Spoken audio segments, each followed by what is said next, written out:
Okay, great. Okay. Okay, so what we're going to do basically is that I'll introduce you to Mr. Sheldon K in a few minutes, and then we'll turn it over to him, and he'll conduct the interview, and I may chime in occasionally with a question or two. Great. Okay? Are you able to hear Myron okay? I hear him fine. Yeah, I Great. see him fine. And he Tell me when he has a white beard, so he must be a good guy. Yeah. Oh, everybody has a white beard in this. Yeah. Does it look familiar? You know what? He said something. I have this book here called Lonely Avenue that I was reading. Yes. And I looked at the cover. Myron said, you kind of look like him with the beard a little bit. So it's kind of. You do, yeah. Yeah. So that's You know, that book got a full page review in the Sunday New York Times book review section, and a hit review. The guy fell in love with the book. Oh, it's fantastic. There was just so much to know, but so much to know about you. I mean, your career as a famous attorney. That's how I knew about you, because I saw you on CNN many times talking about divorce law. And I learned things about my brother all the time.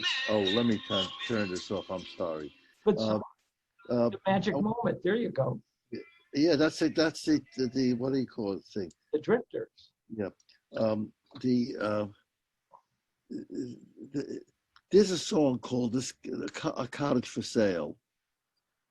Okay. It's a terrific song by two unknown songwriters from the 30s, early 40s. The roses we planted are covered with dust. The sign on the door, a cottage for sale. You know, and Dinah Washington made a record. Frank Sinatra made a record. The best record is Judy Garland, with only a piano playing. And so this guy is writing. He said, and my brother was up in his room with Phil Spector.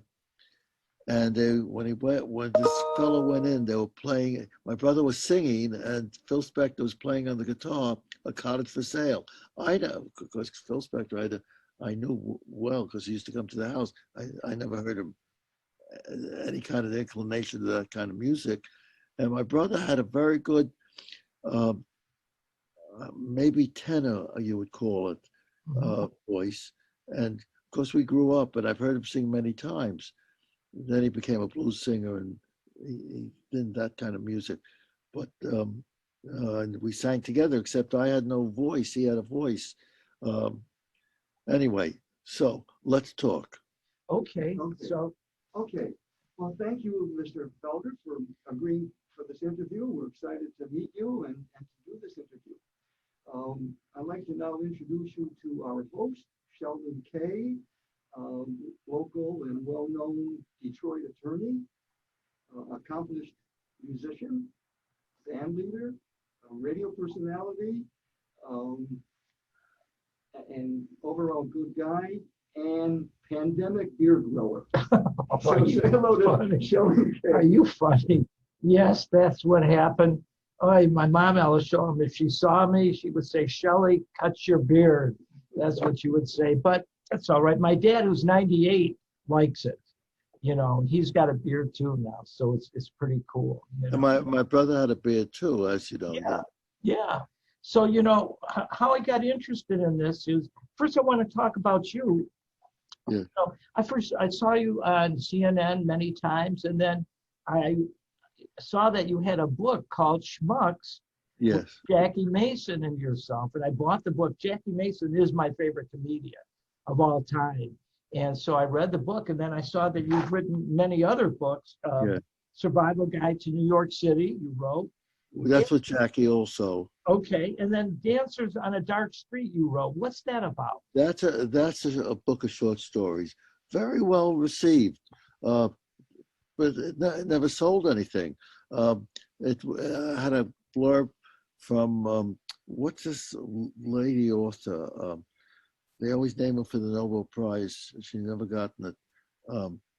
Joyce Carol Oates. Oh, I never met her, but she said she never gives endorsements, and she thought the book was terrific and sensitive and all that stuff. um, we had a very odd experience with the book. If you want to chat a second about it, the there's a short story there that's a very simple short story. I forget the name. It's about a woman who owns a diner, and it's at a place called oh damn, if I the name is important. Hope. It's right near a town called Hope. Okay. And she used to say it had no fire department. The fire department came from Hope, the police department. Anyway, it was a very small town. And and she had this dog that would practically only had the run of the mill of this diner, and everybody accepted this dog. And the dog died. And she buried the dog next to the diner, and then she burnt the diner down. Oh. And the reason I named the town Hope, I made it up because it was supposed to be. It's out of Hope. It's not in Hope. This town. I hardly remember this all the stuff. So I tell you, but at any rate, I opened up the paper one day. Yeah. There's a diner in a town called Hope that burned down. I got the chills, and this is like this is much after the book came out. Certainly, it wasn't contemporaneous, and it's one of those weird things in life. So, if life is full of creepy things like that. I have stuff like that happening to me all the time, and I keep them down. I write them out. It's a reminder that there's that there's something out there that's out there, and it's strange when that stuff happens. But I have that happen all the time. I gotta tell you, it's pretty weird, like you say. Weird feeling. When I read it, I could not believe it. Yeah. And I thought it's some kind of joke somebody was playing. And anyway, it reminds me of something else. Do you remember there was a talk show on Fox, very popular. By the way, my problem is I have a thing about names. I forget for the last 40 years.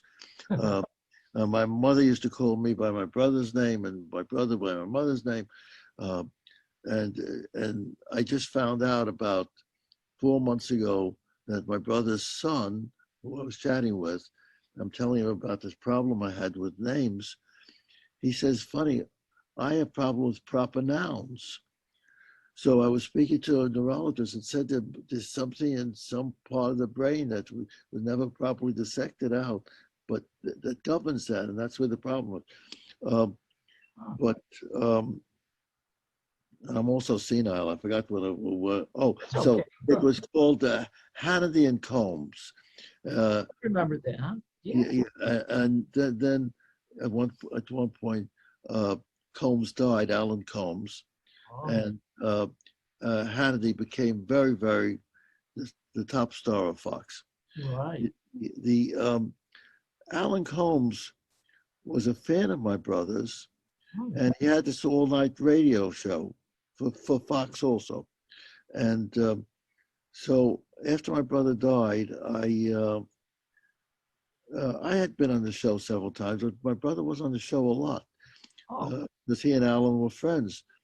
And now Alan said to me, I'm going to tell you something you never heard before. And we're in the studio, and I hear my brother as if he's sitting next to me. And what had happened is Alan taped a show, a radio show with my brother, where they were chatting, and the fidelity was so, first of all, so great and so unexpected that I just couldn't even talk. But anyway, Alan asked my brother, he says, does your brother, meaning me, call you Doc? So my brother thinking, and he says, no, he says, what does he call you? He says, I don't know. When he calls me, he just starts talking. And I realized that after that, that's what I do. If I know somebody, for whatever reason, the brain doesn't function quickly, and I just start getting, I say, oh, did you speak to so-and-so? And so peculiar things, things happen upstairs. I was never very good at music, unfortunately.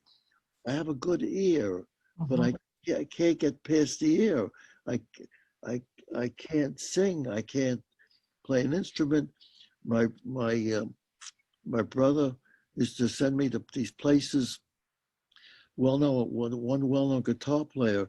I saw a record of his somewhere to teach me. It was hopeless in the guitar. Piano was hopeless. And yet my brother was able to, his main instrument was a saxophone, but he could play saxophone, clarinet, like most saxophone players could play saxophone, clarinet, and the piano. But when Sheldon said you were an orchestra leader also. I play guitar. I played since I was a little kid.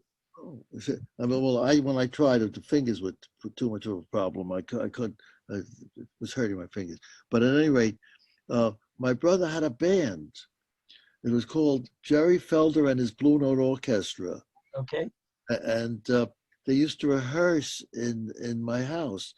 It was about a 7-piece band. And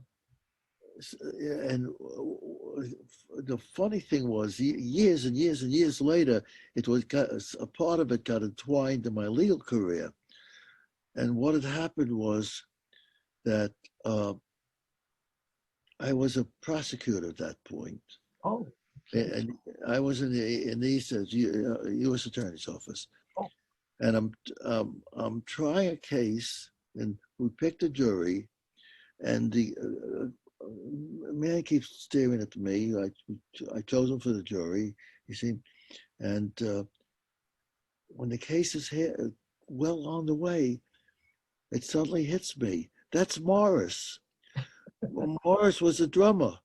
Oh. So I'm thinking, oh my God, what do you do now? Thank God the guy was acquitted.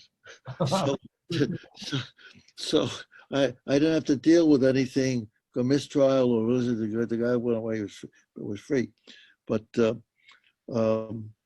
these things happen. Life is entwined with all kinds of things. We're all connected. Like you mentioned the guitar player. You said he was a famous guitar player out of New York. Was it Mickey Baker? Was it?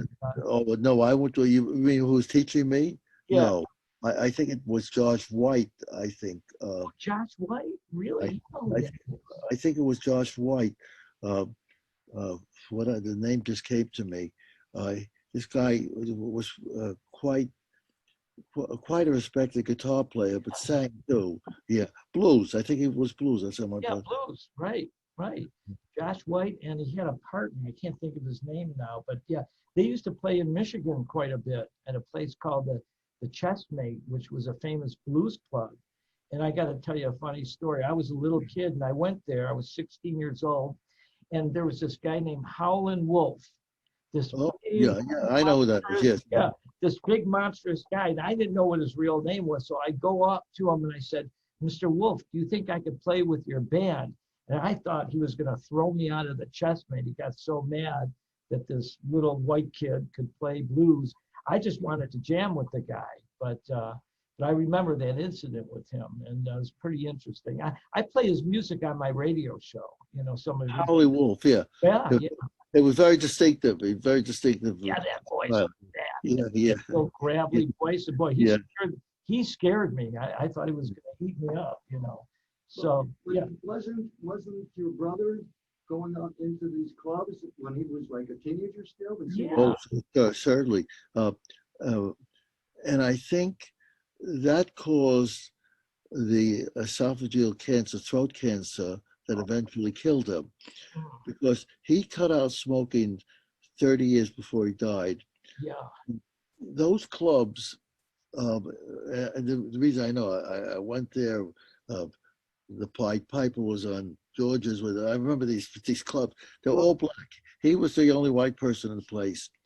Uh, and under the ceiling, there was a layer of smoke. Mm-hmm. Everybody smoked. Uh, and so the specialist who was treating my brother said that the seed was probably sown in that date, and it affected his DNA, and that's how these things happen. Uh, but I know one of the books about my brother, it may be Lonely Avenue. My brother had an epiphany when he heard Joe Turner singing Piney Brown Blues. Yes, right, right. And I learned a lot of blues songs, and the I still have a taste for the music. Uh, in fact, uh, a client of mine bought a loft very in what was a junky neighborhood at one point, but at that time was already fancy and very expensive. And there was an antique store in the on the first floor, and there was an antique jukebox. And I start talking about whatever with the owner, who knew his neighbor now, and I said, I'll bet you $100 that I'll tell you the name of the man singing the store. Uh, he said, I'll bet more than that. I said, all right, make it $500, and the winner will give it to charity. Uh, so he thinks I'm being ridiculous. And this man is singing. I said, that's Jimmy Rushing, Mr. 5 by 5. And he looked at the thing. He couldn't believe it. He never looked at the label of the thing. Oh, of course, it keeps spinning. He couldn't see the name. But my brother used to play this stuff, but he would play any kind of music. But so he learned Piney Brown's Blues, uh, going to Kansas City, girls and everything is whatever it is. I forget the lyrics. Yeah. And he learned to sing the blues with his song. So he goes to this white one of the Club Georges or one of these places, and they have an open mic. Anybody could sing, and they're making a lot of noise. And he said he wants to come up, and they're looking at him. They see a handicapped white man at his place, and he started singing, and place died completely. So he knew one more song. So he sings the second song, and they wanted him to sing. He didn't know any other song. He just knew the Piney Brown or whatever was the reverse side of Piney Brown. But at that poem, my brother became a blues singer. So I once said to somebody, he was the only white blues singer. And it was a musician I said it to. He says, what makes you sure your brother was white? It always stuck in my mind. But any rate, he had some quasi hits on the black radio stations, Yes. and even had a commercial. There was a hit commercial that he made for Alley Pants. Right. It was Alley, you're so good to me. You got these 3-ring bottoms. I don't even know what that meant. 3-ring bottoms and something. Anyway, he makes this record as an RCA puts it out. I don't remember the song, and it's doing very well. And then they find out at RCA that my brother's handicapped, that he can't go around uh, go into the circuit or whatever they did at the time. And so they killed the record themselves. They felt there was no future in the record, that they're never going to be able to exploit it. At that point in time, my brother decided there's no future in my being a singer. That's when he went into songwriting. Oh, okay. And he hooked up with a boyfriend of my niece. No, my cousin. That was my cousin. Yeah, and and his name was Mort Schumann. Right. And they wrote many hits.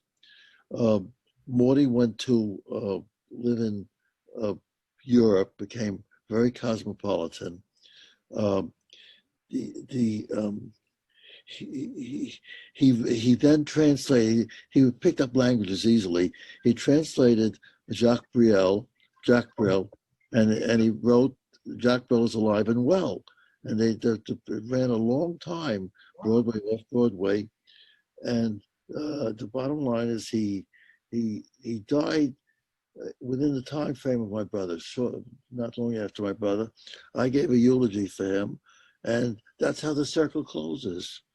I was intrigued in reading this Ken Emerson book about your brother got ideas for songs from reading novels and comic books and everything.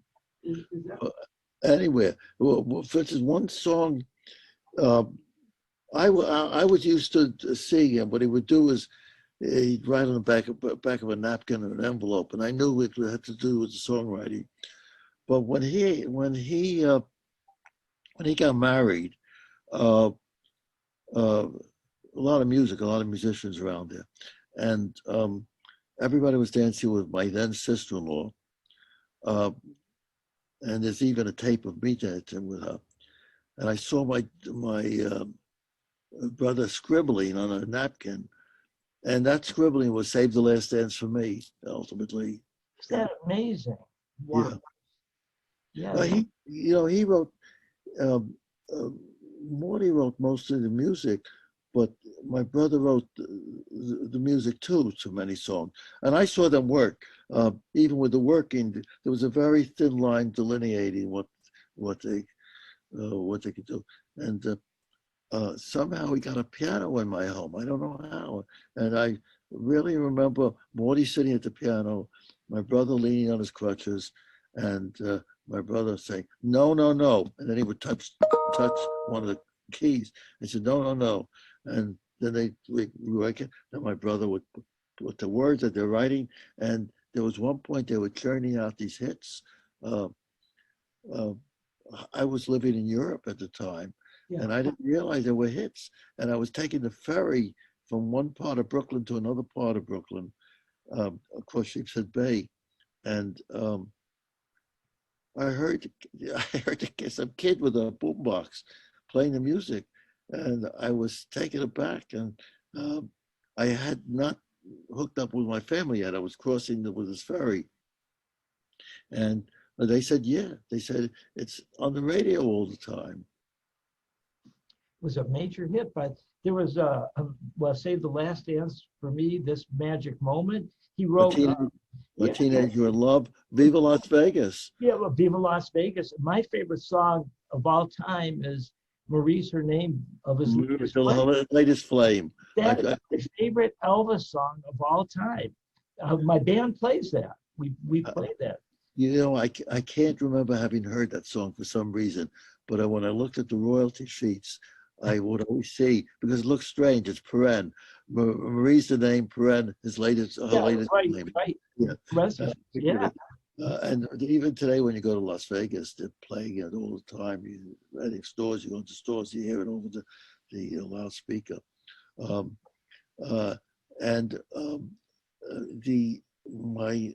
My cousin, his daughter's husband, manages the music rights, but also it's been used in many movies with the occasional songs.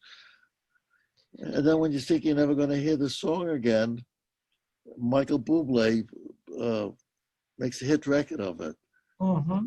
Mm-hmm. And then one year, It was top of the charts in Tokyo and in Japan. So the music is an alternative, truly popular American music as part of the American songbook. Now, yeah, you mentioned earlier, Mr. Felder, that he had some hits on the black radio, and was that the Ray Charles hit "Lonely Avenue" that he wrote for him? Was that the one you wrote to?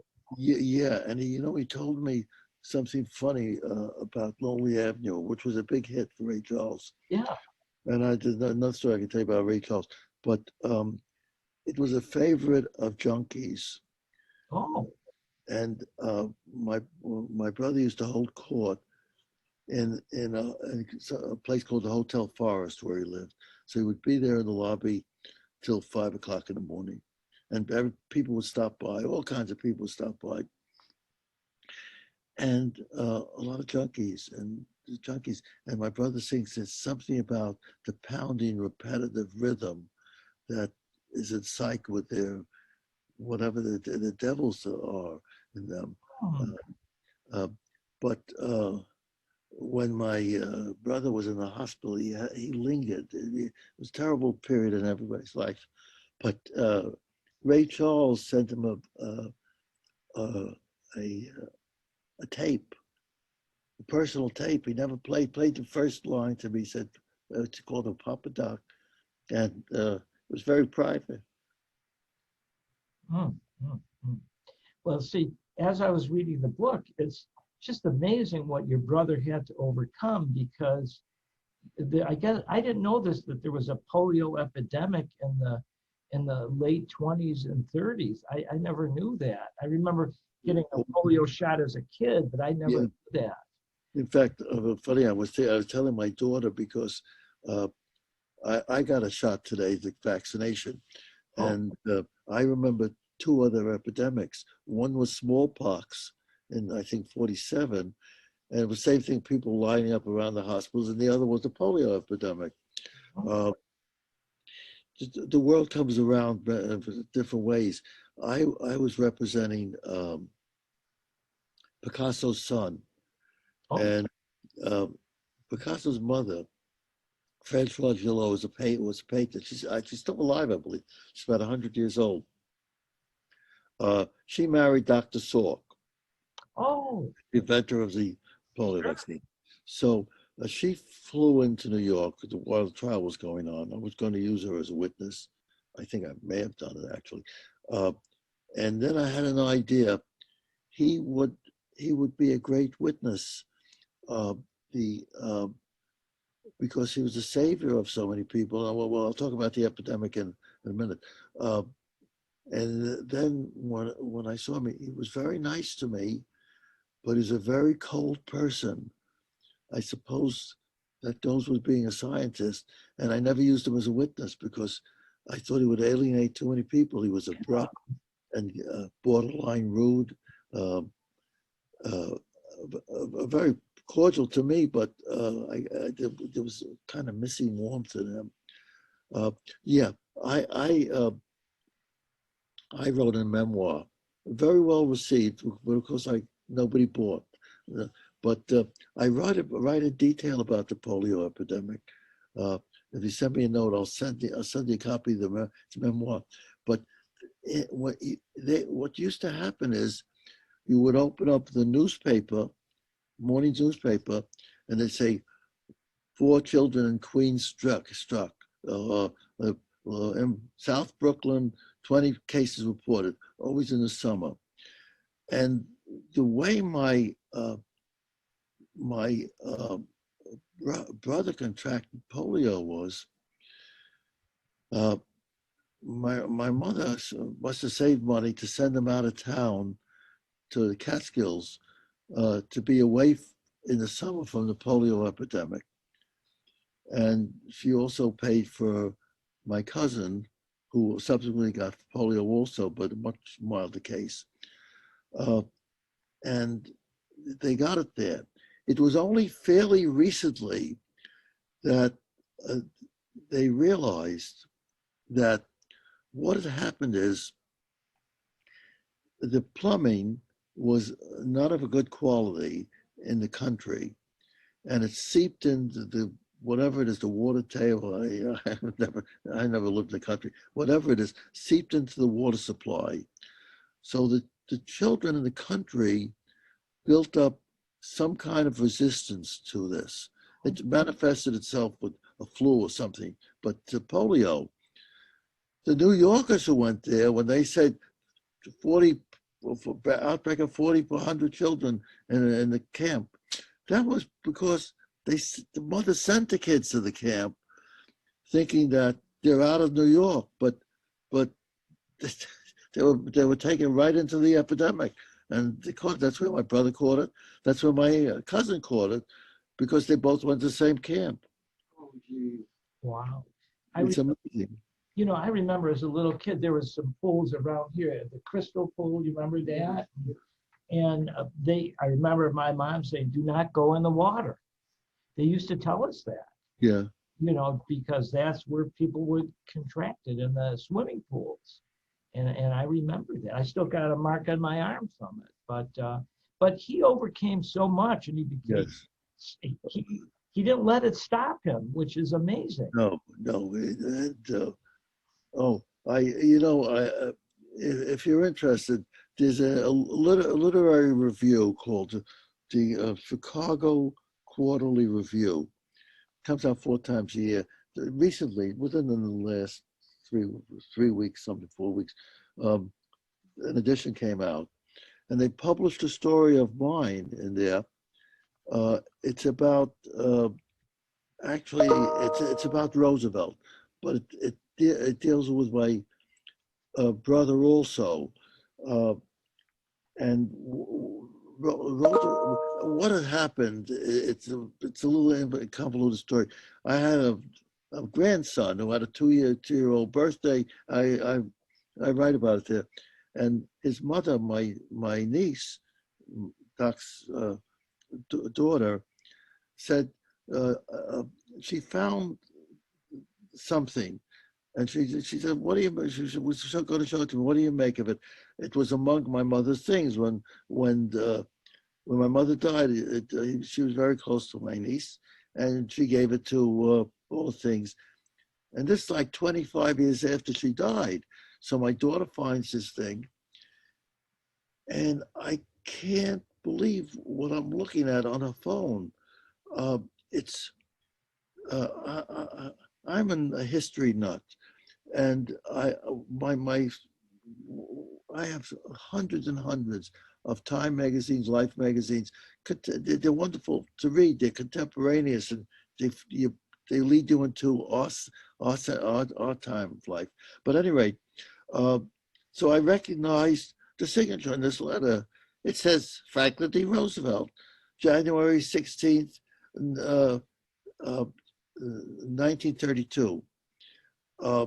And at the end of the story, there's a photograph, if you're so inclined, at the Chicago Quarterly Review. There's a photograph of this letter. The letter had brown stains where it was folded, and subsequently, my daughter, who writes books also, just had finished a book, and she knew a house that this publishing house used that was very good in restoring things, and they did a marvelous job restoring things. At that point, Roosevelt was in the governor of New York. 9 months later, he was elected president of the United States. And it's a letter that he sends to my mother. And it says, "I'm sorry to hear about you, little boy." He said, and then he says, "I called the medical director of Warm Springs." I'll tell you about Warm Springs if the name doesn't mean anything to you. And contact him. And my brother then was able to go to Warm Springs. My family couldn't afford it, but through this, the Warm Springs, Roosevelt had polio, naturally, but somebody recommended the therapeutic waters of Warm Springs, Georgia. That's why I called it Warm Springs. Oh, And it helped. They said it was good for polio victims, and Roosevelt thought he hit the mother lode was this thing that is going to cure people. He ultimately bought the resort, and ultimately, as I recollect, he died there. He had a cottage there, and he died with his girlfriend. A Russian artist was making a picture of him, and the girlfriend's name was oh God, I forget the name. Uh, it's not a girlfriend. It was a lover. He was a lover of her when he was young, and then he secretly met with her. But they had to pull the train over to the sidings and stuff. But um, again, the world turns around. Uh, I was going the next day. I was going to go to Europe for something, and I get a call, and the person at the other end says, "This is Dash Roosevelt." It was one of Roosevelt's sons. It's unbelievable. So Lucy Mercer, that was the girlfriend's name, Lucy Mercer, and this man wants to sue the newspaper because they ran banner headlines, "FDR's secret love revealed." oh, interesting. So I look it up. You can't libel a dead person. The libel laws don't know, but if somebody's dead, I think they're trying to change it still. But at any rate, so I was leaving the next day, and we ended up meeting this particular Roosevelt. I won't mention his first name, for breakfast at the Biltmore, which was opposite my office at that time. And I'm thinking here, Roosevelt during my lifetime was the most powerful person in the world. The world would have fallen apart without him. England was sinking. Russia, Hitler was over almost between a third and a half of Russia had been occupied, and America had this enormous potential for producing things. I just was reading one of my Time magazines the other night that the American fleet that was built during the war was larger than all the fleets of any navy in the world. We put them together, the American fleet. They were able to produce these things, ultimately a ship a day. So it's amazing. The circle keeps closing in people's lives if you live long enough. Yeah.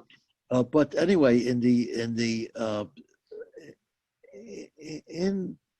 one of the books that I started reading, Roosevelt books. This is insanity, and in one of the Time magazines, they talk about the president behind his desk, his jacket, his office. They didn't have air conditioning at the White House, and they talk about his massive shoulders. My brother had massive shoulders, and we measured his biceps. That's in the article in this Chicago Quarterly. It's a literary magazine. We measured it. It was his bicep was the same as that of Joe Louis. Wow. And that's because Roosevelt and he, the crutches, to constantly being on the crutches, and both Roosevelt and my brother were not lightweights. So it means you're walking around with two hands holding up 250 pounds, and that's for a whole day. And they both developed swimming. Roosevelt built a pool in the White House, and when my brother finally bought a private home, the first thing he did was put in a pool. It was he could get in, he could get out. The same thing for Roosevelt, but they were excellent swimmers and they couldn't use their legs, but they had this powerful upper body that propelled them. and the only thing is that this idea of Roosevelt's, it didn't work. They it's one or two Roosevelt movies. They explain the orthopedist society said that no, it's like Sister Kenny. I don't know if the name means anything to you. She was a nurse, I think Australian nurse actually. She thought she developed a treatment for polio that involved warm, hot towels, and it used to be very painful to put on the people's limbs, and she thought it did well afterwards. I mean, my own thought was that the patient was so relieved to get these hot towels off themselves. They felt better, but it had no real lasting therapeutic value. But he underwent that treatment too. In those days, today, 6 months ago, you heard they were writing about something that connects with what Roosevelt was treated with and what my brother was treated with, which is the eye and lung. Today, they called it resuscitators. That they trusted. It's a little different technology. Eye and lung was, it looked like a boiler in an apartment house with rivets, and they controlled the atmosphere. And if you have more atmosphere, heavier, the chest collapses, reduce it, and you're breathing, but you're in the eye and lung. The resuscitator actually is the same damn thing, except they realized that they could do this externally. They could shove this tube down. It's horrible from what I read. They for the people who had the virus, they shoved a tube down their throat, and then they had an electronic gadget that would force air down and suck air up, and it was the same thing. So nothing much changes with time. So both very primitive ways of dealing with this thing. The eye and lung was. I'm going to send you, if you send me an email, I'm going to send you a copy of my book. I think I can find it. I go into great detail explaining how it worked, but it was barbaric because you take these little kids, they put this in this gadget. They're not allowed to see their mother. The only way they could see is by a mirror that was mounted at the top. But their parents are allowed to look down on them because they go through some sort of window. And it was just a horror treatment. It was no treatment at all. At one time, they spoke about amputating my brother's legs. He wouldn't let them do that. It was some lunatic orthopedist thought that they'd be better off if they give them wooden legs or whatever. My brother actually got to drive an automobile. After the war, there were so many paraplegic veterans without legs, that Bendix Air Company, again, this is my idiocy, I don't know how I remember this. Bendix Air Company made air brakes for trucks. So they mounted it around, just under the steering wheel, and if you wanted to stop, you press down, or and that stops. The only problem was, because my brother took me for many rides, God knows how he passed the driving test, but he took me for many rides.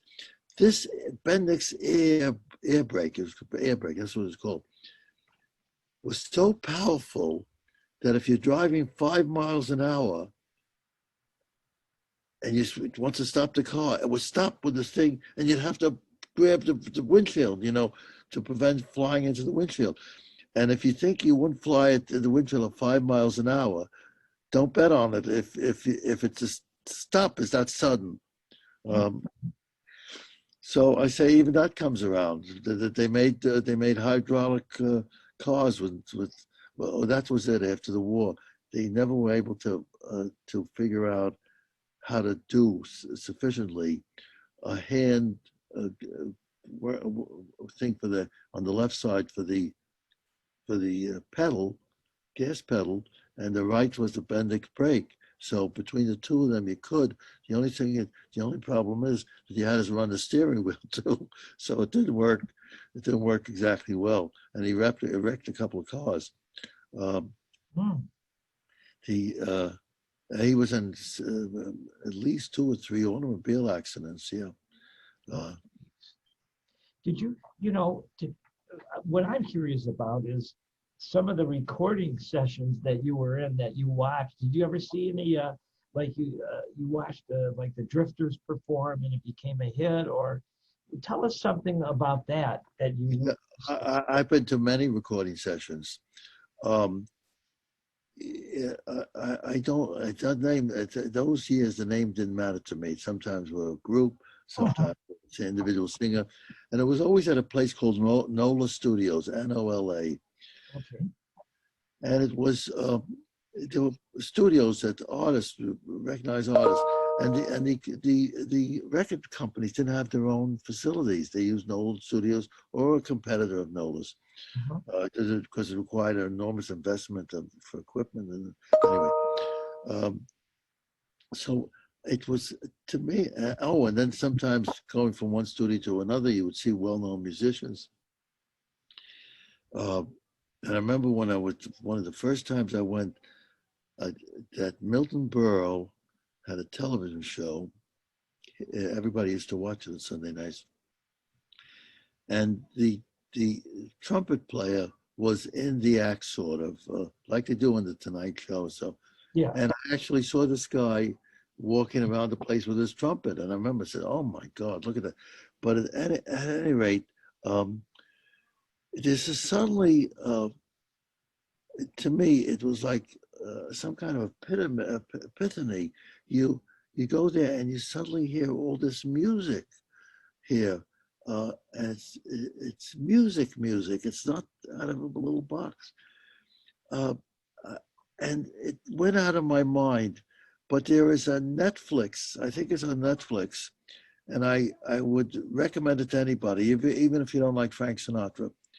But Frank Sinatra did a session with Quincy Jones, and they were all well-known jazz musicians. One of the names is I think older men recorded with my brother on the session too.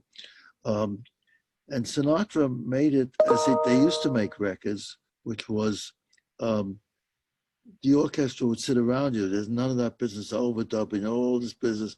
The sound of music is coming out of this box, and somebody else is there, and you mail it in or whatever they do.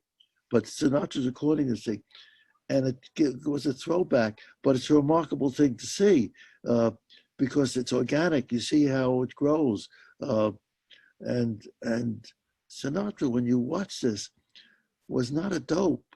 He was he could not read music, but yet, because I read that somewhere, but yet he was able to point out to them, what he wanted on the charts, and he was basically reading the words. But one time there was a friend of my brother's was a musician. I don't remember who, but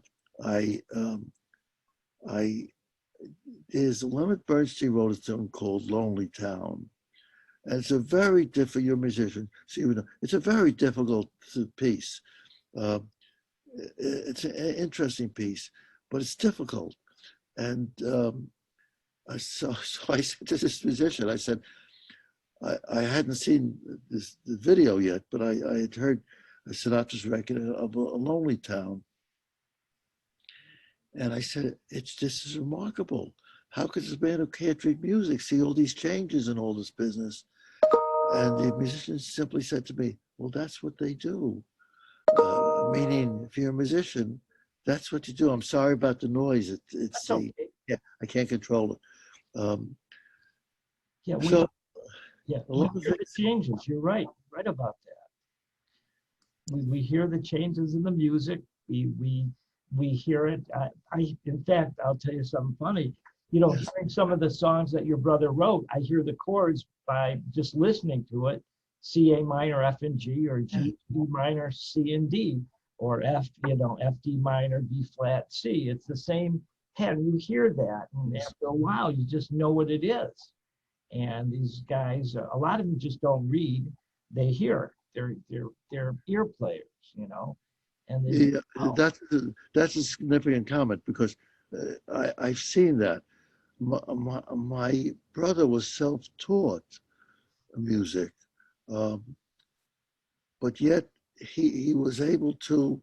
When I used to watch him writing with Morty, he would say it's diminished this, that, Yeah. this, and it's remarkable. It's inborn. It's a talent. Do you know today? Maybe you do know this. Uh, these stock houses like J.P. Morgan and these well-known, they hire people who are musically trained. They're intelligent too, and they pay them enormous salaries because there's something in your brain that if you understand music, it's beyond me, but it somehow has the same kind of thinking process that you need for music. And one of these guys who was my client was explaining to me, and I could not follow him at all. It just didn't seem to make sense. But there's that, and some people actually have perfect pitch. The singers for the commercials and stuff. A lot of them have perfect pitch. They pick up anything. There was a young woman. She's not so young now. I know her name was. I know her name was. It'll come to me in a second. She sounds just like Barbra Streisand, only she's better. She has perfect pitch. But Rosalind, it's Rosalind. She performed. What's the name? You said Rosalind Kind? Is that what you said?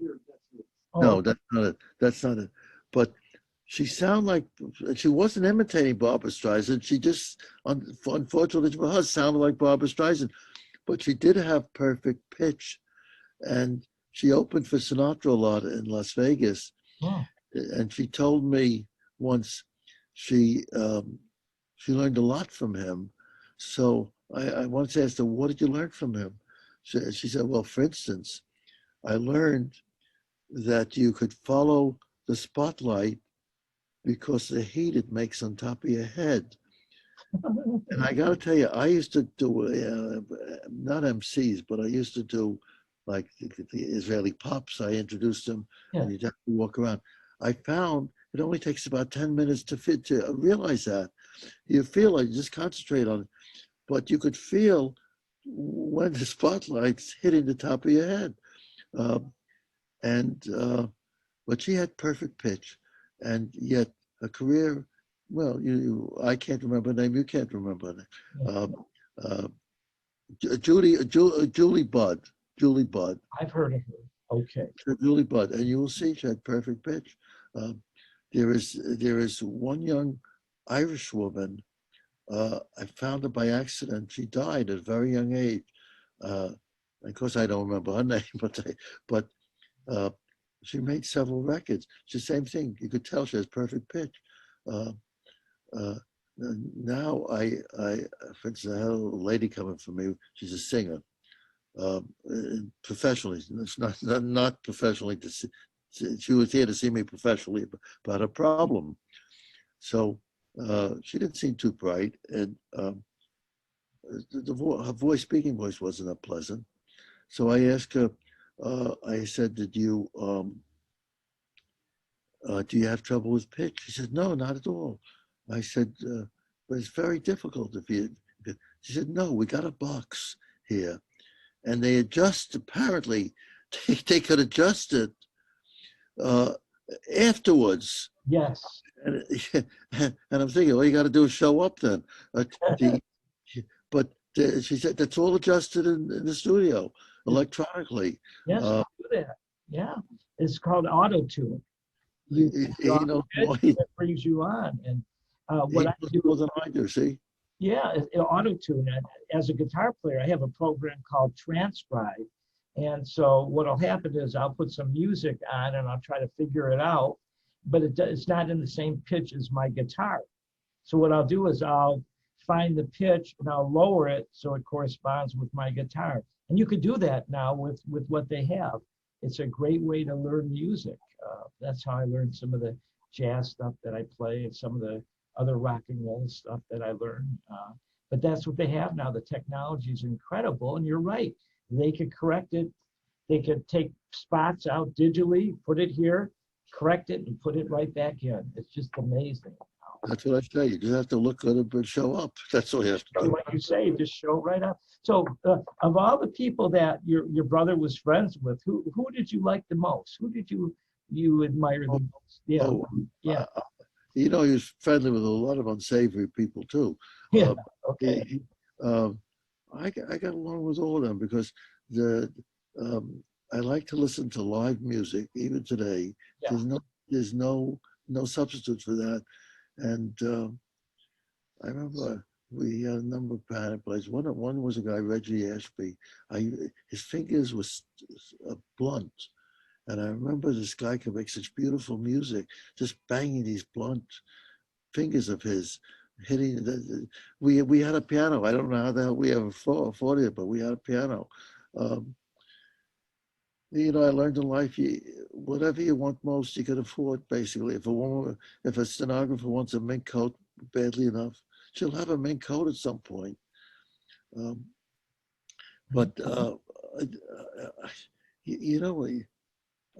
trying to think that nobody ever asked me that question. He knew everybody. He knew everybody. He knew everybody. He used to correspond and during the middle of the night talk to them. There was a guy who was a very well-known writer. I think he recently passed. He dedicated the book, the next book, to Doc Pomus. When I was at my brother's funeral, I looked around and it was packed, and they had a loudspeaker going into the street, so people could stand outside and hear because there was music at his funeral. Yeah. And right behind me, I looked at the guy, and first I don't recognize him. Chris Christopherson, who at that time was a big star, legitimate. He was he was in a movie, I think, with some other female star. It was Barbra Streisand, wasn't he? Yeah, Barbra Streisand. That's right. Yeah, but apparently he was also a musician. Yeah. And he was a friend who showed up at the funeral, and he had a coterie of everybody from dormant to strange people. Just standing with him, it was like an education, and as things happen. For instance, I'm laughing to myself. The Duke Ellington there was a Broadway press agent, Joe Morgan. It was famous. He was Duke Ellington's press agent, among other things. And I was standing with my brother, and Joe Morgan was there. He wasn't the most perceptive person in the world. And one of my brother's friends, I left something out. Duke Ellington's was on the road. Duke Ellington was a client of mine too. Was on the road, and they looted his client, his van or whatever it was, of this costume he was going to wear for the Ed Sullivan show that he was going to be on that evening. Ed Sullivan, a huge show done on Sunday nights. Mm-hmm. And he ultimately was on the show. He didn't have the costume, but he put something together very quick, so he performed in the show. So this guy walks in, all dressed up, ostrich shoes and the works. And Joe Morgan is standing next to my brother. And Joe Morgan is talking to my brother, telling him about what happened. And this guy comes over there talking. And Joe Morgan says, it's funny you're wearing that. Duke has the same shoes. Somebody took it. And then it goes all through the wardrobe. He said, you gotta, Duke has a red jacket. You must go to the same place. And my brother's looking at me, don't say anything. He's motioning to me, don't say anything. Because it was obvious, this is the guy who broke into the car. He was some junkie that my brother knew. And the other people who were sitting in there all understood it. They're holding their they're looking the wrong way, so he shouldn't see it, and that they're laughing. But all these other things. Well, I was just going to tell you another story, but this guy's still alive and performing.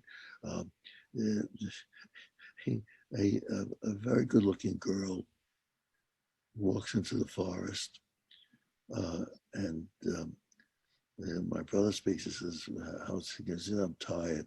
I've been on the road with Miss So and So. Miss So and So was a well-known male performer, but it turned out that I didn't know this. My brother knew it. She called him Miss So and So because he was gay, but the Bobby Sox or whatever they are was swooning over him, and another person who was like a confidant, a very close friend of my brother's, was um, um, um, the son of Damon Runyon. Oh. His name was Damon Runyon Jr. Mm-hmm. He ultimately committed suicide. As a lawyer, you would appreciate this.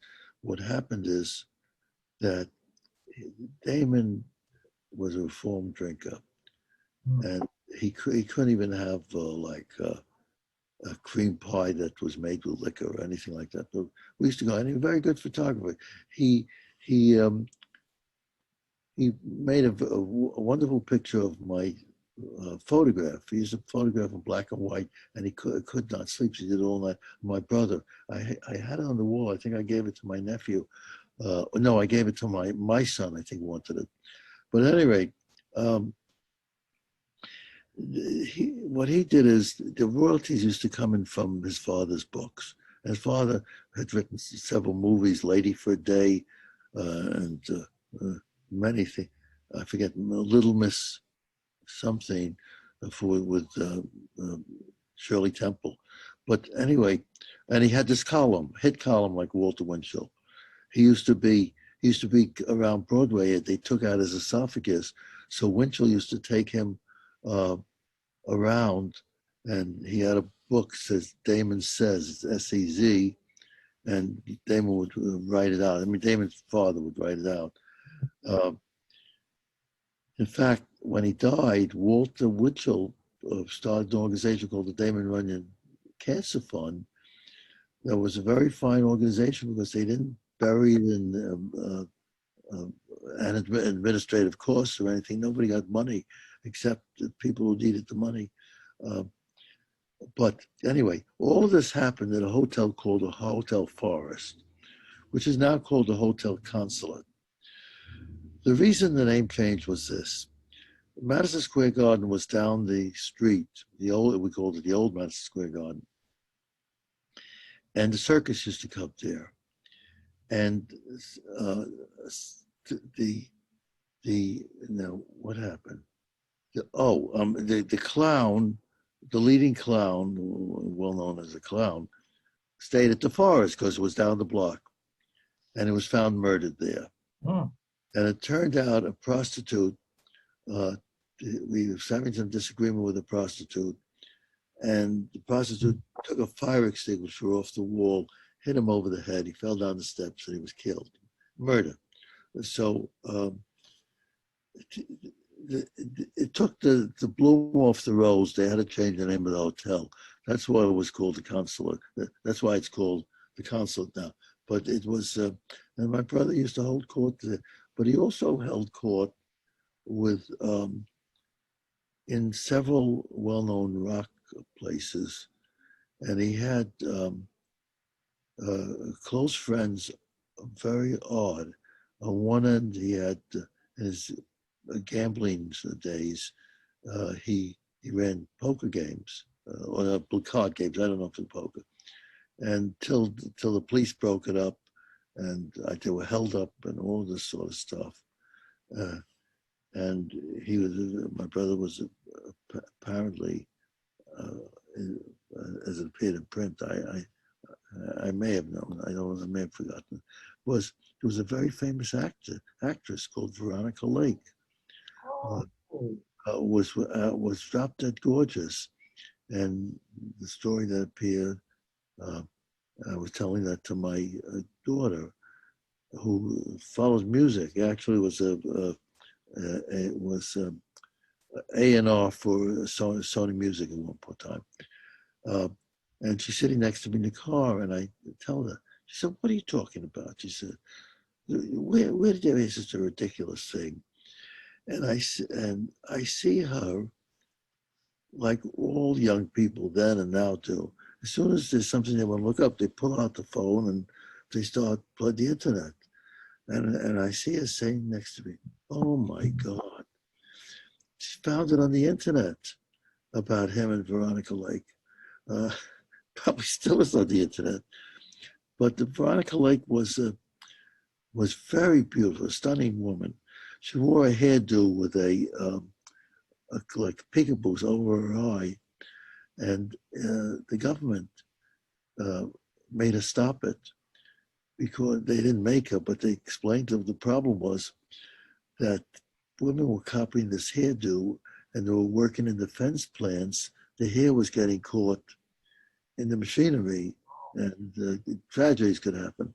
So she changed her hairdo immediately, and so the later movie she didn't have this hairdo, but she made movies with that time Alan Laird, a lot of them, because he was actually very short too. She was very short, petite, and in fact he wore high heel, not high heel shoes, but we used to call them Adler elevators. They used to have it. They added this half inch to your height. Adler elevated shoes. By optical illusion, they had to build up the inside and then they put the leather outside, so it looked like you were half inches tall. But so there was a cast of really a revolving cast of hundreds, and what he would do if he would see something that he wanted to say something to about somebody, he could reach anybody. He would write them a note or pick up the phone. I saw Bob Dylan going into his apartment one time. He got me out of the apartment. He said, "Somebody's coming. I don't think you should be here." And then I realized I saw Bob Dylan going in the elevator as I was coming out of the other elevator. So I realized he was going up to see my brother. And then they actually wrote a couple of songs, I believe. At the eulogy, there was another speaker, a record producer, who said the songs they wrote together were the worst songs my brother had ever written. And he said the reason was he was writing a Bob Dylan song and not a Doc Pomus song, and there were a lot of musicians in the audience when he told us, when he said this, and the musicians were nodding their head yes, because I was sitting on the desk, so I looked down, I saw them, they were all nodding their head yes. You can't, you stick to whatever you do well. You don't become a writer for somebody else. Now, didn't he start branching out, working with others? Like there was a guy, I saw the movie, the documentary, and there was a guy named Mink DeVille. Mink DeVille was, I met him a number of times at my brother's place. Mm-hmm. He was apparently quite talented. Yeah. He was a white guy, not black. A very thin fellow. He looked like he could be consumptive or something. And he worked with Mink DeVille. Mink DeVille did a whole album of my brother's songs. He also wrote with Dr. John. And Dr. John spoke at my brother's funeral too. And he's an odd-looking fellow, Dr. John. Just recently died, I think. Yes. He had feathers. He was from New Orleans. It was this voodoo. And Dr. John spoke at the funeral. And he said, well, my brother, apparently, there was no secret. It was 2,000 people there. So he said that he was addicted to drugs. Oh. And so he tells the story. He said And he said, Doc said to me, he said, why do you blow out your goddamn, just go in the bathroom, blow out your goddamn brains because you're just going to die longer like this. Or something like this. And I know that there's a rabbi sitting there. And so they're using not polite language when he's explain what my brother said, but he said back to my brother. And I'm thinking the rabbi, is looking at this. He's at a funeral. Boy, he never heard anything like this. But Dr. John actually played music and sang at the funeral.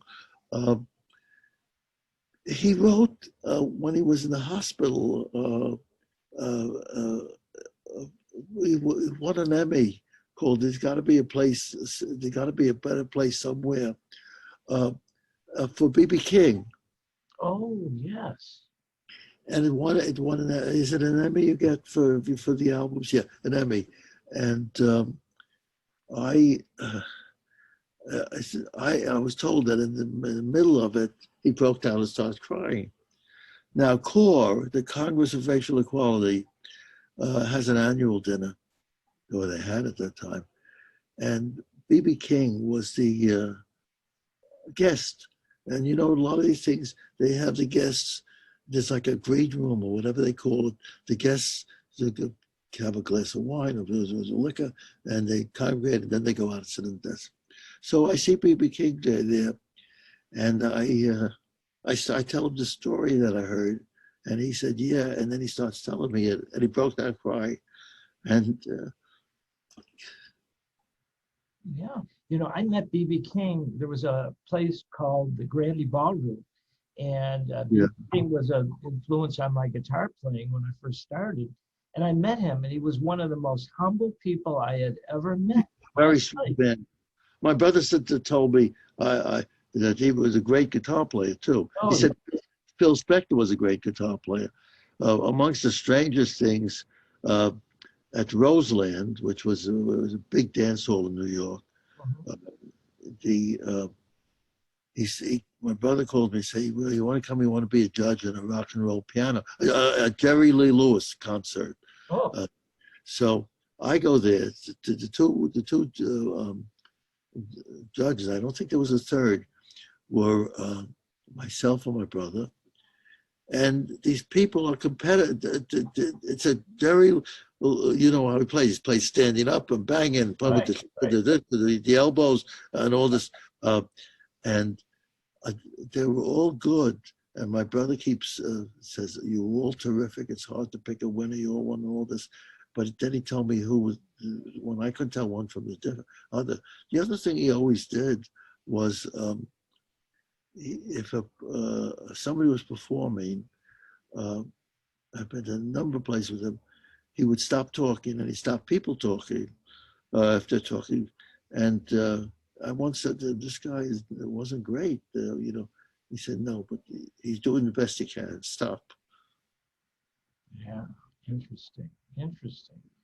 The thing that I took from the book is that you can succeed even if you have things like handicaps or whatever, and you just do it. And what was amazing is that here's the question that I was curious about.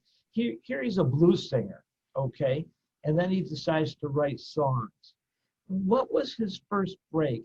Wasn't it with the Drifters, and he started writing with them? And then No, Elvis?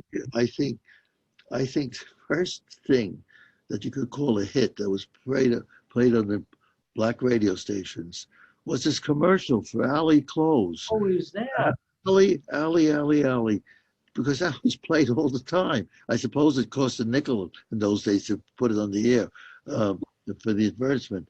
But that was the first one where he made a number of records. For a company called Blue Note, he made records. Well, you could still today, the albums made of his singing, and there's a Swedish album of his singing. Corina. What I'm trying to say. Sure. There was I'm trying to think of the name of the tune that he did. Oh God, what was it here? I want to ask you about Hill and Range in the Brill Building. Yeah, But, I go there all the time. and, I yeah, they they gave him an office there. Him and Morty had an office there. That was a very unusual building. Um, if you walked in the hallways, you saw it would say Bing Crosby music, or Frank Sinatra music, or Elvis Presley music. What they did is, if artist would perform a song, they'd insist they want writer credit.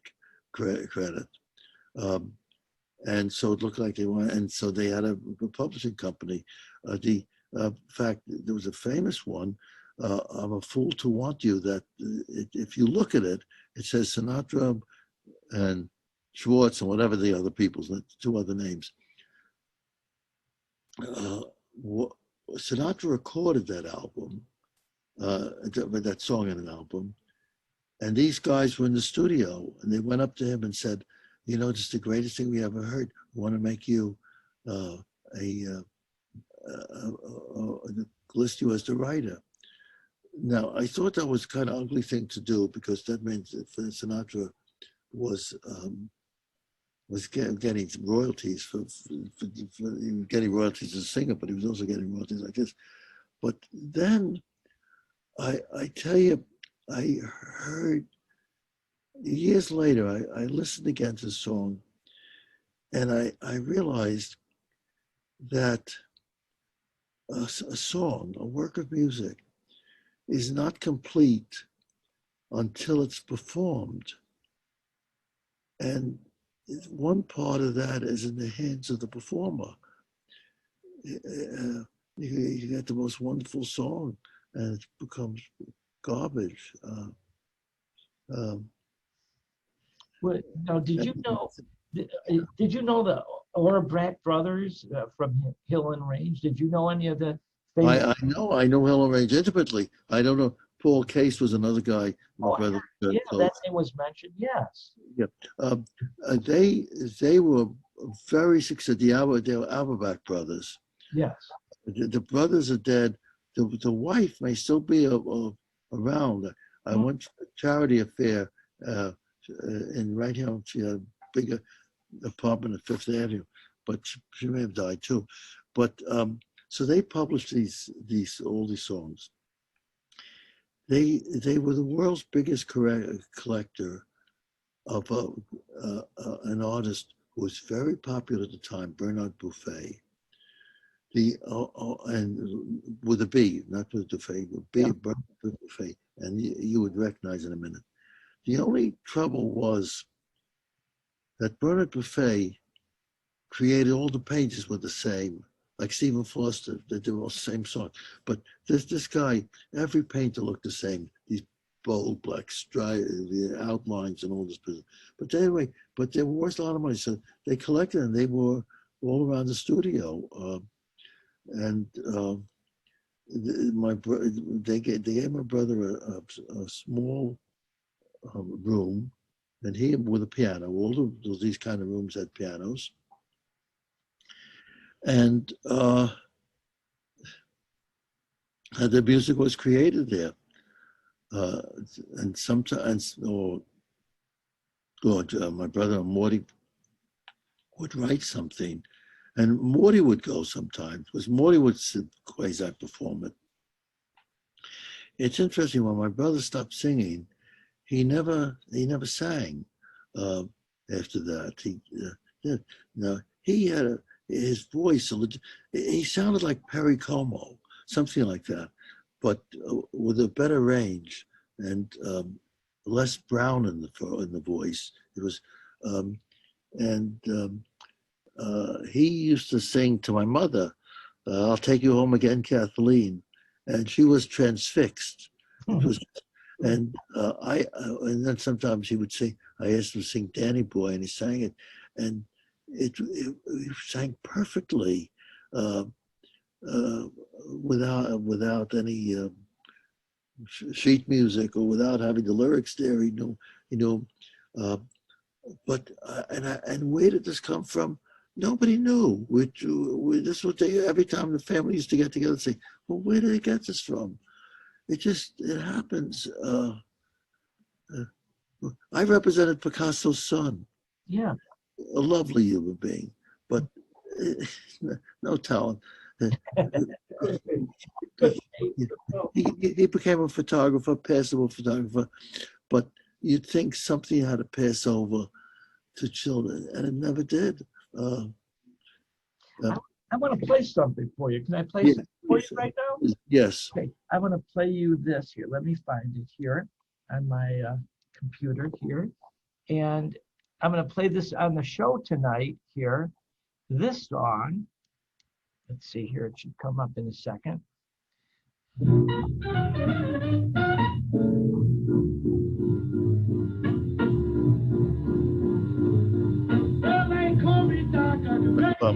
That's my brother. Yeah. Well, they call me Doc, I can make you feel so good. One subside to side. Yeah. And then this was amazing. I played this one here. Let me find this here. Let's see here. Fabian, he wrote for Fabian. Fabulous Fabian. Fabian had no voice. No voice. No voice, didn't understand music, but he looked beautiful. Yeah, he looked like Elvis when Elvis went in the army. He took over. Yeah. But then there was this one here. Now he was in Philadelphia, Fabulous Fabian. So there is a song. The reason I brought up Mink DeVille because I was listening to his song. It's called "When You Walk My Way," which he wrote. But you could hear the '50s music in here, and I'll play it for you. So this is like an '80s sound, but listen to what he does with what Doc comes up with.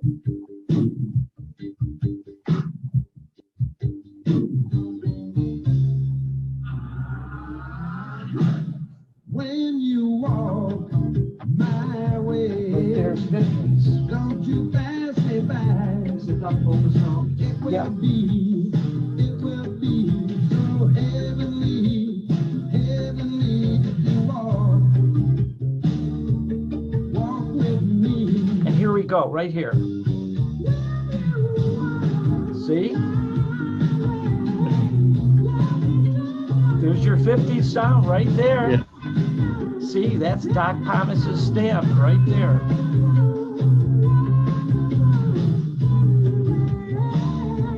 So I heard that, when I read the book, I didn't know that he wrote with him.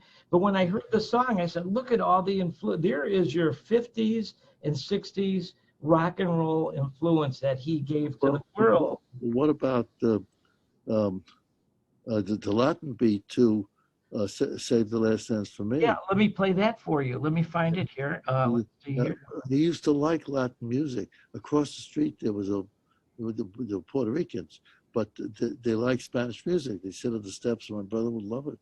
Well, I like it too. I remember as a kid, I remember hearing the song Diana by Paul Anka, and they had that calypso kind of guitar sound in there, which really influenced me on guitar. But here's Save the Last Dance for Me, right there. Yeah. If you dance with the guy with you, you let him hold you tight. That's Benny King singing. You can smile. If you smile for the man who held your head, people tell no light. But don't forget who's taking you home, and in his arms you're gonna be. So darling, say the last dance for me. Oh, I know that the music's fine, like sparkling wine. Go and have your fun. Oh, I know. Laugh and sing. Yes, I know. But while we roll off, don't give your heart to anyone. But don't forget who's taking you home, and in his arms you're gonna be. So darling, say the last dance for me. And that was from when he saw his wife dancing at the wedding. Wasn't it at the Delicatessen? You had the wasn't it? No. That was from the wedding. The Delicatessen was the wedding. Yeah. Wedding. Yeah.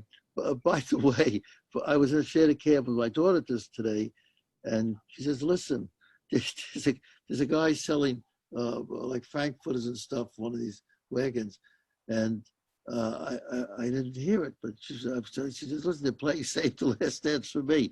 There was a sequel to Save the Last Dance for Me. It's a female group singing, Yes, I'll Save the Last Dance for Me. Oh, really? Oh, I got to find that for tonight. Oh, Yeah. okay. I want to ask you something. Yeah. During this time, Mr. Felder, did you ever have a feeling or an idea to submit to your brother for a song? Good question. Were you able to, did you ever have an idea to submit to your brother a song? Here's an idea, why don't you try this? No. In fact, I offered to write with him. I have some little talent in that area, but he turned me down because there was a fallow period where he had nobody, and I didn't quite realize that the writing was no chore for him at all. It's when he had it married to somebody's musicals, we were working with him musically. No, do you know that, in the Jewish tradition, when you visit a grave, there you leave a stone. Right. And I think even in Muslim culture, you do the same thing. And frequently I go there and I find the stones there, and I thought it's a relative. But then when I over the years asked each relative, they say they noticed it too. It wasn't. It's somebody who's a fan. And this is leaving the stones, or maybe a group of people. And around this tombstone, there's some lyrics from, I think, the B.B. King album, the last album. Yeah.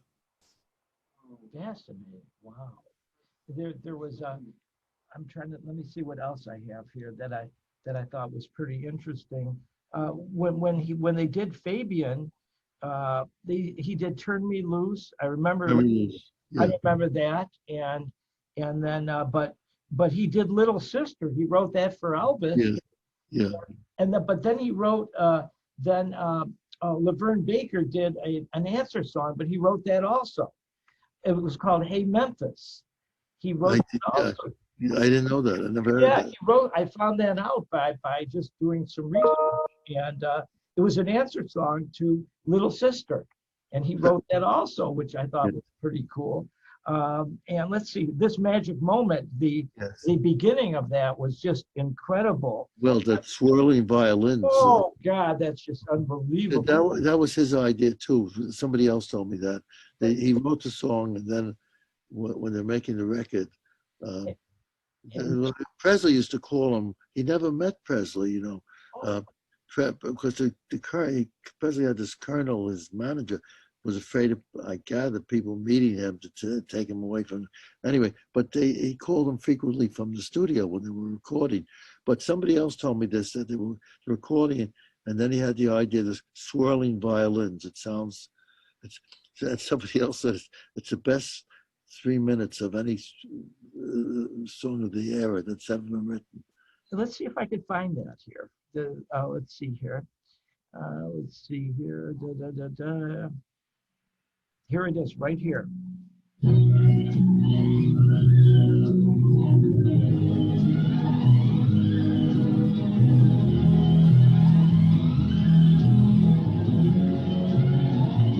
This magic moment, so different. That's incredible. That's just incredible. Well, when you think about, first of all, you're more of an authority than I am. The only stringed instrument you think of when you think of rock music is a guitar. They had multiple violins Now, and it worked. Yeah. Now, my favorite song. This is the song that I get the chills when I hear this one. Let me find it for you here. It's okay. This one right here.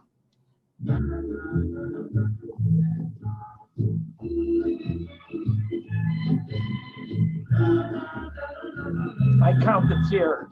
I Count the Tears, yeah. That was a hit too, yeah. Counted every day since you've been away. It seems like 1,000 years.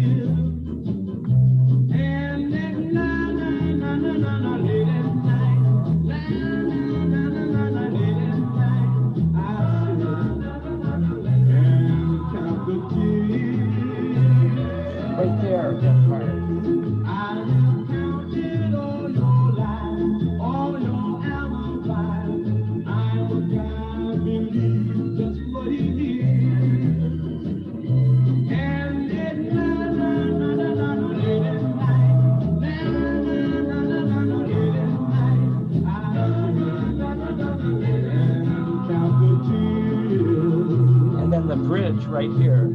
She's gone and found somebody new.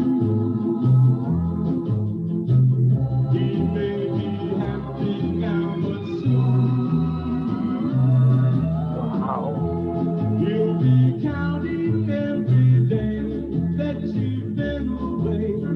It'll seem like 1,000 years. And then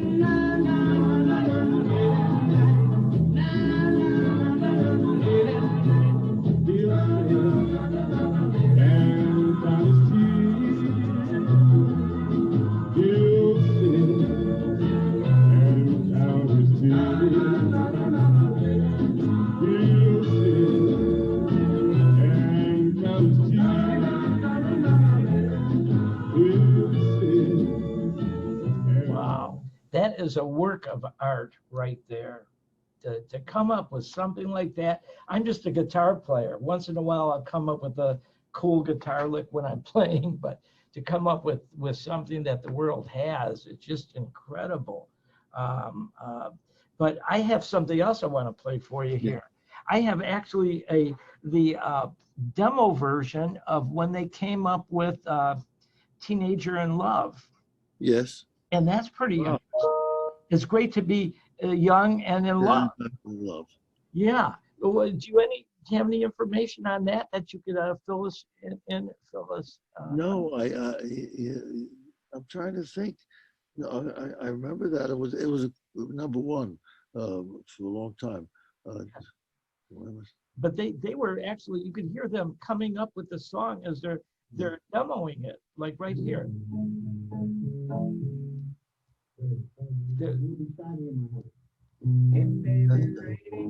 Oh, that's more Schumann, I think.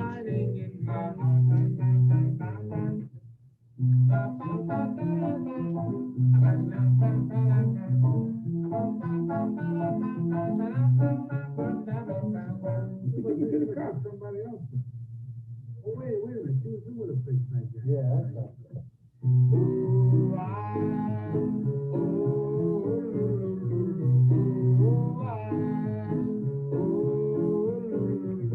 It may be raining, but the sun will be shining in my heart. I'm not complaining, 'cause I know that you love me from the start. Each night I sang Right there. the stars up above. Why don't you?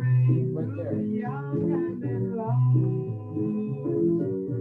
I feel so happy that it seems like there's just a dirty shame and little guts of her. You know that you're the one to blame. Each night I thank the stars up above. It's great to be young and in love.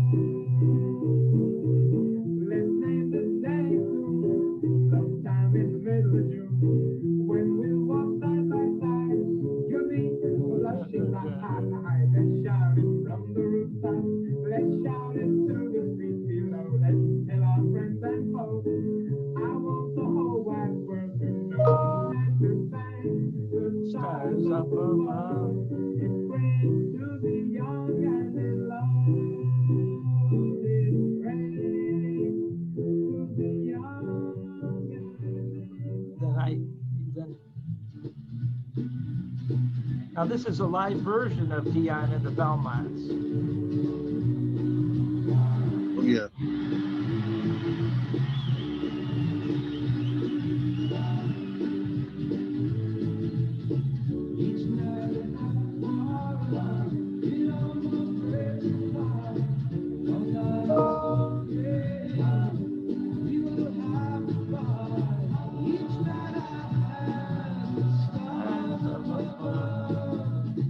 Why must I be a teenager in love?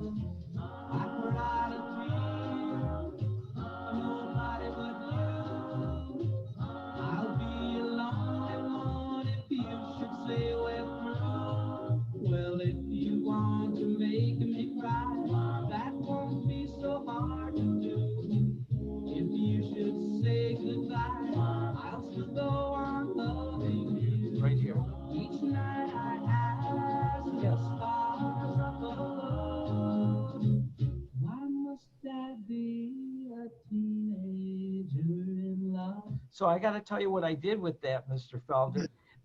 We were talking earlier about the sounds and how you could transcribe with the keys.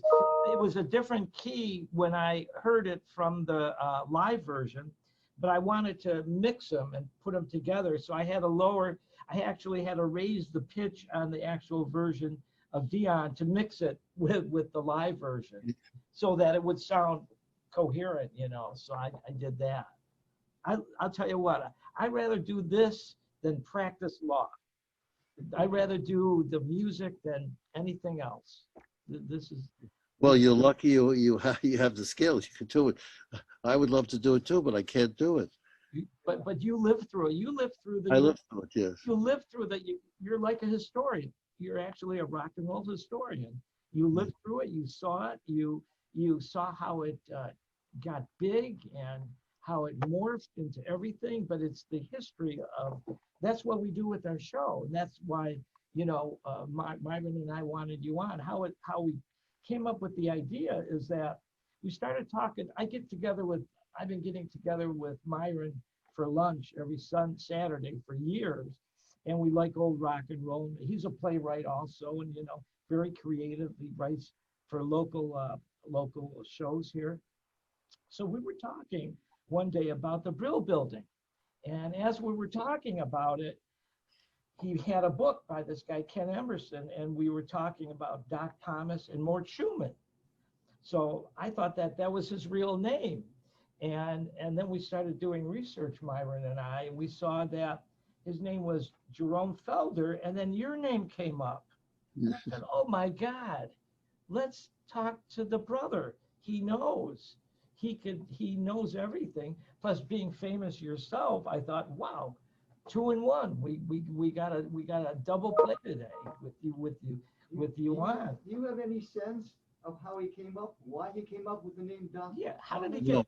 No, I think I know why he changed the name. Okay. I don't know how he got that. I heard him. He makes up if you'd ask him, he'd make up a different story time. But I think he changed the name because in the neighborhood we lived in, he didn't want to have a white blues singer who goes to black nightclubs. Uh-huh. The neighbors would not be happy with that. They were not happy with that. I remember reading in the book. I don't know if you remember this, that when he needed to get a cab to go somewhere. Oh yeah. You had to walk out of the neighborhood to hail a cab because cabs were afraid to come in. The neighborhood was too tough. Also, they didn't want to take handicapped people. It was a different world. Yeah, that too. They didn't want to come in the neighborhood because the neighborhood was a kind of tough neighborhood, afraid of their own health safety.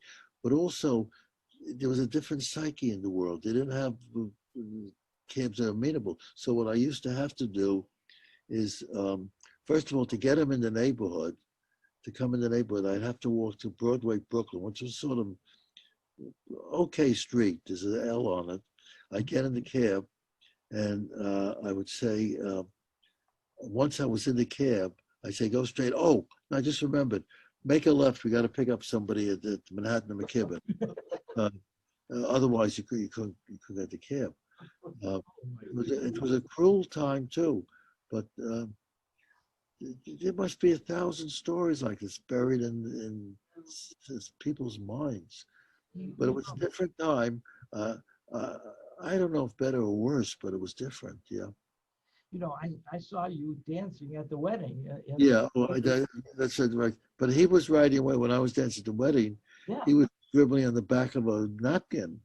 So that's what it was. Okay. Wow. Okay. Well, I'm not sure it's a valid memory, but I did see him so many times when we were out in the evening. Mm-hmm. He did a lot of back of envelope stuff too. But when we were out, it usually was a napkin. It's the only thing with the stubby wooden pencil. Yeah. So I read in the book also, The Lonely Avenue, how you got into family law, matrimonial law. You said you were a U.S. attorney, and then Morty Schulman. Was a divorce. Is that how you got into it? Yes, because I was able to prove the best man at the wedding had an affair with the bride. Oh, In those days, it used to be on the front page of newspapers. So there were headlines: New York Daily News, best man kisses and tells. okay. And I produced him in court, and you know, So that launched your career. yeah. Yeah. So I'm sorry. Go ahead. no, that's okay. Now you wrote a book on matrimonial clauses for lawyers. That's pretty interesting. I just saw that today. And I just stopped it because it consumes you after a while. yeah. I did 58 updates, if you can believe that, of the book. I do a lot of music law. The family law cases are just, they take so much out of you. It's just, I give you a lot of credit for doing that. But you got to be a musician. If you're going to practice music, you got to be really a musician yourself. Yeah, yeah. So when you wrote the book with Jackie Mason, how did that come about? Oh, well, I knew him at the time. He was he's one of the few comedians who are the same off stage as on stage. But again, where the writing and law connect, bisect with each other. One of the books was Schmucks. Yeah. And we got fed up with the book before the end of the book, both Jack and I. But it wasn't quite enough to make a book up. And so somebody else finished it. I have no idea who, but the publisher got somebody. Oh, okay. And in there, they told this joke, which I never really even read because I was only interested in my thing. And at this point in time, I was chairman of the State Commission on Judicial Conduct, which all states have. If you have a complaint about a judge, or judge does some crazy. And so they were trying to show they were holier than thou. And there was a joke in there that neither Jackie wrote nor I wrote. It said, I want to. The joke was this: I was going to go to Puerto Rico to visit my hubcaps. Oh, It's an old joke. So they were very holier than thou. And the mayor at the time, who I'm friendly with today, I'm sorry, he was governor. He said he's going to get me removed as chairman of the State Commission, which I would have been happy with. I don't get paid for that. A State Commission, and I wasn't even thinking, but I said, there was like a minor scandal called Troopergate at that point, minor. So I said, I'll be chairman longer than he'll be governor. Well, the bottom line was, I was chairman 13 days longer. I stayed to the end of my term than he was governor. He, I don't know if you recall this. They called the newspapers called him the Love Gov, and he was caught with prostitutes. And he traveled to Washington, and he resigned. He had to resign, and I stayed till the end of my term. Oh, you beat him. Interesting. So with Jackie Mason, my dad and my dad's 98 years old. And so yeah. Oh, it's a blessing. So I'll go over there. We'll watch Jackie Mason bit shtick from the Ed Sullivan Show and all the shows. And he, to this day, to me, he's the funniest guy I've ever seen. The genius, how he comes up with his comedy is just a whole construct. And I'll tell you, I never told anybody this, but when the iPad came out, I thought I surprised Jackie because I saw that you could get some of the Ed Sullivan shows on iPad, but nobody had iPads. So Jackie and I were having dinner that night at a coffee shop, and I said, Jackie, listen to this, and it's him on the Ed Sullivan Show. He started, backing up. He said, and I explained to him what it is, and now his wife Jill, Jackie's still listening to this thing. And his wife Jill says, "Put it away already. We're having dinner." And I was closer to Jackie at that point, and I hear him looking at the thing, saying to himself in very sincere terms, I mean, in awe of that this could be done this way. He said, I was really that good, he said. I was really that good. He, but he wasn't saying this in any braggadocio or anything like that.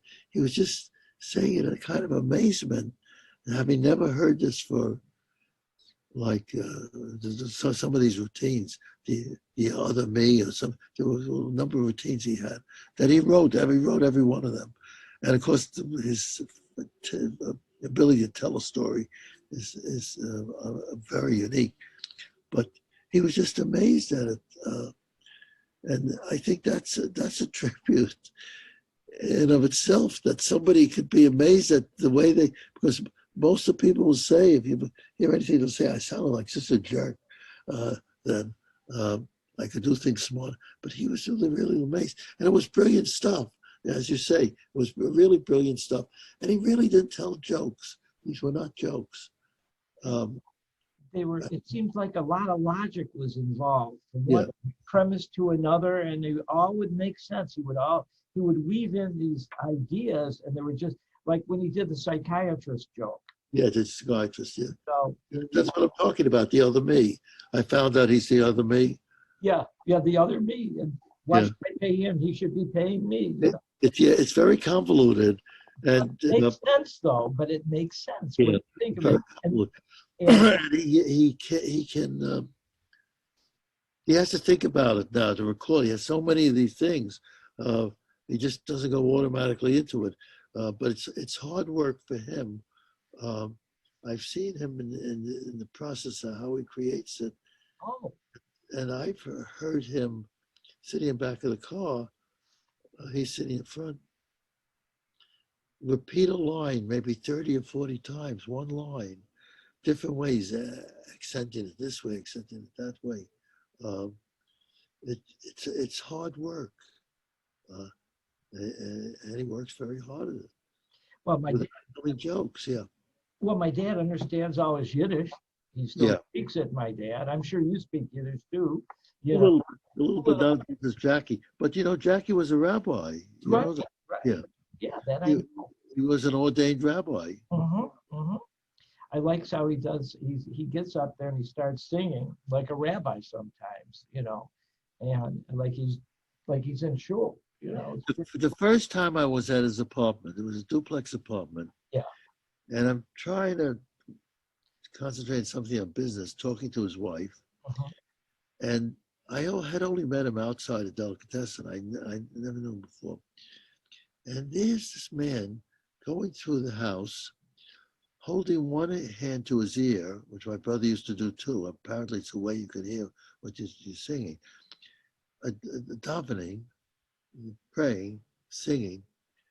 And he walks by and up past us, ignoring us, walks up the stairs till he disappears upstairs.